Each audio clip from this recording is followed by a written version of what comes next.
James bond बहू। गंगानगर में सुमन अपने बेटे योगेश, बहू मीना और बेटी शीला के साथ रहा करती थी। मीना ने लॉयर की पढ़ाई की होती है और वो जॉब करना चाहती है। सुनो जी, मुझे एक डिटेक्टिव एजेंट की यहाँ जॉब मिल रही है। जॉब, वो भी डिटेक्टिव का? अरे ओ बहू, कोई जॉब करने की जरूरत नहीं है। अरे तुम जॉब करोगी तो घर का काम कौन संभालेगा? मीना घर के कामकाज पर ही ध्यान देने लगती है। सुमन भी उसे काम पर लगाए ही रखती है। इधर शीला कुछ ज्यादा ही वक्त कॉलेज में बिताने लगती है। अरे इतनी रात हो गई, कहाँ थी तुम बेटा अब तक? फोन भी नहीं लग रहा था तुम्हारा। माँ, वो हमारी एक्स्ट्रा क्लासेस चल रही है ना, और फोन की ना बैटरी खत्म हो गई थी। अरे तो किसी और के फोन से इन्फॉर्म कर देती माँ, और मुझे कितनी चिंता हो रही थी। धीरे धीरे शीला रोज ही देरी से घर आने लगती है। कभी पढ़ाई का बहाना बनाती तो कभी कुछ और। देखो शीला, इस तरह चला तो मैं तुम्हारा कॉलेज बंद करवा दूंगा। ऐसा मत बोलिए ना, मैं समझाती हूँ इसको। मीना शीला को समझाने की कोशिश करती है, मगर वो उल्टा उसे ही झाड़ देती है। शीला, इस तरह घर रोज लेट आना अच्छी बात नहीं है। मुझे मत सिखाओ, बहू हो तो बहू के जैसे रहो। अरे मगर मैं तुम्हारी भलाई के लिए बोल रही हूँ ना शीला। दाल में कुछ तो काला है, मुझे पता लगाना पड़ेगा। मीना अपना डिटेक्टिव वाला दिमाग लगाने लगती है। वो शीला की एफबी और इंस्टा प्रोफाइल्स को अच्छे से चेक करती है और उसको शक हो जाता है कि शीला का चक्कर किसी साहिल नाम के लड़की के साथ चल रहा होता है। वो शीला को समझाने की कोशिश करती है। शीला, वो लड़का अच्छा नहीं है, उसे छोड़ दो तुम। मेरे मामले में ज्यादा घुसने की कोशिश मत करो, वैसे भी मैं उसको भैया और माँ से मिलाने ही वाली थी। हाँ। थोड़े दिन बाद शीला का बीएफ साहिल अपने पिता के साथ उसका हाथ मांगने आ जाता है। मैं शीला से बहुत प्यार करता हूँ और उससे शादी करना चाहता हूँ। जी, मेरा बेटा और शीला एक दूसरे को अच्छे से जानते हैं।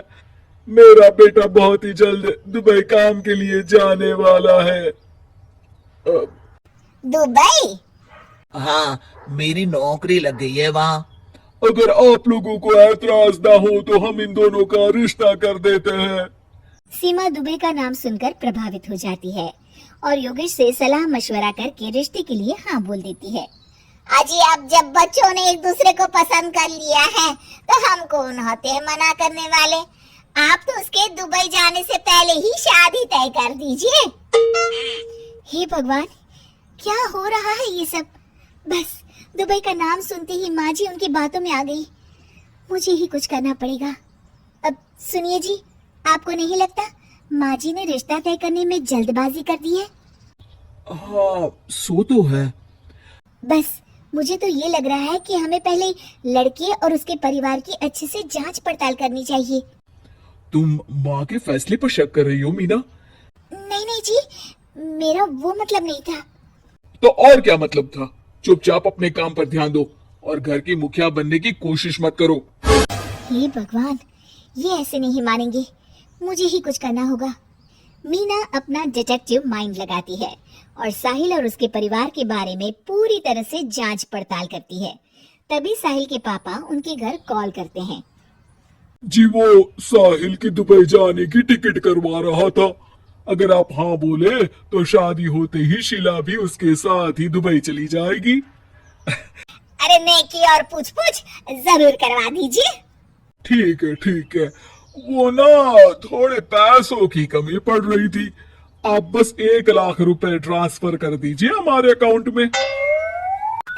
जी जी जरूर, बेटी की खुशी के लिए कुछ भी। मीना सब सुन रही होती है। माँ जी, ये आप क्या कर रही हैं? हम उनको अच्छे से जानते भी नहीं हैं। अरे तू चुप कर, हर वक्त टोक लगाती रहती है। मीना को जांच पड़ताल करने पर एक बहुत बड़ा सबूत मिल जाता है। माँ जी, मैंने आज तक आपसे कुछ नहीं मांगा, मगर आज कुछ चाहती हूँ आपसे। अरे बोल भी दे। वो मेरी एक दोस्त है ना जिसका नाटक है, मैं चाहती हूँ आप सब भी चले वो देखने। अच्छा, बस इतनी सी बात? ठीक है। और अगले दिन शाम को सब तैयार होकर नाटक देखने जाते हैं। स्टेज से पर्दा उठता है और सभी देखकर हैरान हो जाते हैं कि स्टेज पर कोई और नहीं बल्कि साहिल और उसके पापा ही होते हैं। अरे साहिल यहाँ कैसे? माँ जी, वो साहिल नहीं मयंक है और उसके साथ उसके पापा नहीं बल्कि सह कलाकार सिद्धार्थ है, जिसे वो अपना पापा बनाकर हमारे घर ले आया था और वो नाटक कंपनी में ही काम करता है। वो साहिल बनकर आपको चीट कर रहा था। हे भगवान! अरे ये सब क्या है? माँ जी, इतने दिनों से दोनों का पता लगा रही थी मैं, तब मुझे इन सब बातों का पता चला। हमें माफ कर दो मीना, हमने हमेशा ही तुम्हारी बातों पर ध्यान नहीं दिया और तुमको नीचा दिखाया। आई एम सॉरी भाभी। हाँ बहू, आज तुमने मेरी बेटी की जिंदगी बचाई है। तुम तो सच में डिटेक्टिव हो, डिटेक्टिव। ऐसा मत बोलिए माँ जी। अरे नहीं बेटा, हम लोग हमेशा बेटी और बहू में अंतर करते थे, मगर अब से ऐसा नहीं होगा। अब से तू अपने पसंद की जॉब करेगी और एक डिटेक्टिव बनेगी। हमारी बहू जेम्स बॉन्ड।